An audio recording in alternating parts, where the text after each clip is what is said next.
भगवान श्री कृष्ण ने गीता में कहा है, कर्म करो, फल की चिंता मत करो। इसका मतलब ये है कि हमें अपना काम पूरी निष्ठा और ईमानदारी से करना चाहिए, लेकिन जो भी उसका परिणाम होगा उसे ईश्वर पर छोड़ देना चाहिए।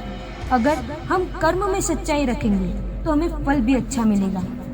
कर्म को इजी वर्ड में कहे तो जो हम करते हैं वैसा ही हमें मिलता है।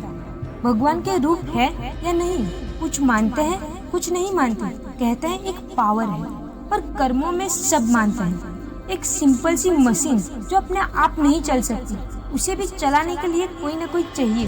तो पूरी दुनिया कैसे चल रही है और सब अपने आप कैसे हो रहा है? कहते हैं कि कर्म है, घूमकर जरूर आएंगे। अच्छा करोगे तो भी घूम कर आएंगे और बुरा करोगे तो भी घूम कर आएंगे। और जब हमने कुछ किसी का बुरा किया ही नहीं है और कोई हमारा बुरा कर रहा है तो फिर भगवान तो सामने खड़े ही है। अच्छा कर्म करो तो अच्छा फल मिलता है और बुरा कर्म करो तो बुरा फल मिलता है। हमारी लाइफ इतनी कॉम्प्लिकेटेड है कि हमारी लाइफ में कुछ सीधा सीधा होता ही नहीं है। इसके लिए एक बेस्ट एग्जाम्पल है कि एक आदमी बगीचे में गया, उसने दूर से एक पेड़ के फल को देखा। अब फल को देखा किसने? उसकी आंखों ने। लेकिन जो लालच है वो जागा उसके मन में। अब मन तो पेड़ की ओर जा नहीं सकता, तो गया वहाँ कौन? उसका पैर।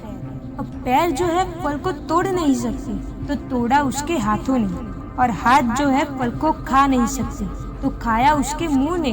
और मुंह फल को रख नहीं सकता, तो रखा उसके पेट ने। और ये जो सब हो रहा था वो देखा किसने? माली ने। माली को बहुत गुस्सा आया, उसने आकर डंडा मारा उसकी पीठ पे। और मेन बात तो ये है कि पीठ का इस स्टोरी से कुछ लेना देना है ही नहीं, पर तो भी पड़ा डंडा किसको? पीठ पे। और आंसू आए आंख से, क्योंकि शुरुआत में आंख ने ही देखा था उस फल को। यही है जिंदगी दोस्तों, जैसा हम करेंगे वैसा ही घूम कर मिलेगा। हमें अपनी जिंदगी इतनी अच्छे से जीनी चाहिए कि कोई सोचे ये बहुत अच्छा इंसान था, इसने अच्छे कर्म किए हैं, तो वो लोग अपने आप उनके मन में आएगा कुछ गलत उसने किया ही नहीं है, इसका समय गलत चल रहा था। जीवन में मुश्किलें जरूर आएंगी दोस्तों। कई बार हम सोचते हैं कि हमने तो हमेशा अच्छा कर्म किए हैं, फिर भी हमारे साथ बुरा क्यों हो रहा है? लेकिन यही है, हमें धैर्य रखना होता है। बुरा वक्त भी हमें कुछ न कुछ सिखाता है। जैसे रात के बाद दिन आता है, वैसे ही बुरे वक्त के बाद अच्छे दिन भी आते हैं। हमें अपने कर्मों पर भरोसा रखना चाहिए। देखो, हमने पिछले जन्म में जो भी किया है वो हमें कहीं न कहीं रूप से भुगतना ही है। वो इस जन्म में भी भुगतना पड़ सकता है, पर इससे ये याद रखना चाहिए कि अब इस जन्म में कुछ ऐसे अच्छे कर्म करो कि कभी ऐसा समय ना देखना पड़े। हम किसी के साथ अच्छा करते हैं तो हमारे साथ अच्छा होता है, और हम किसी के साथ बुरा करते हैं तो हमारे साथ बुरा होता है। ये तो निश्चित है। इसलिए कहा जाता है कि जैसा करोगे वैसा ही भरोगे।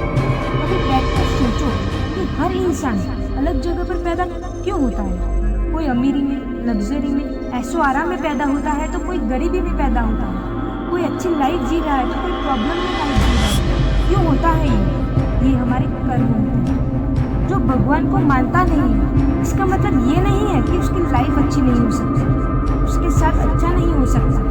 हम सोचते हैं कि ये लोग भगवान की पूजा अर्चना नहीं करते, नास्तिक जैसे, इसकी लाइफ में सब कुछ अच्छा कैसे चल सकता है? एक कॉमन क्वेश्चन है जो हमारे सबकॉन्शियस माइंड में ऐसे सवाल आते रहते हैं। सुदामा और कृष्ण की स्टोरी हम सब ने सुनी होगी। दोनों को जब बड़ी भूख लगती है तो गुरु माता ने कहा उनसे कि आप दोनों लकड़ियाँ लेकर आओ।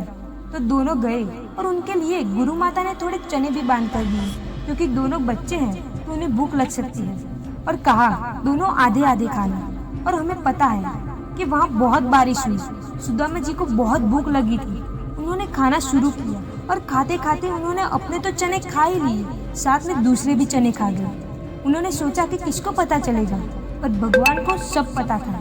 पर भगवान ने उस समय पर नजरअंदाज कर दिया। पर उनके गुरु जो दिव्य दृष्टि रखते थे, उन्होंने उनकी पत्नी से कहा, ये सुदामा बहुत गलत कर रहा है, कर्म घूम कर आएंगे वापस। और हम जानते हैं कि फिर उनकी लाइफ कितनी कठिन रही और कितनी गरीबाई में उनको जीवन जीना पड़ा।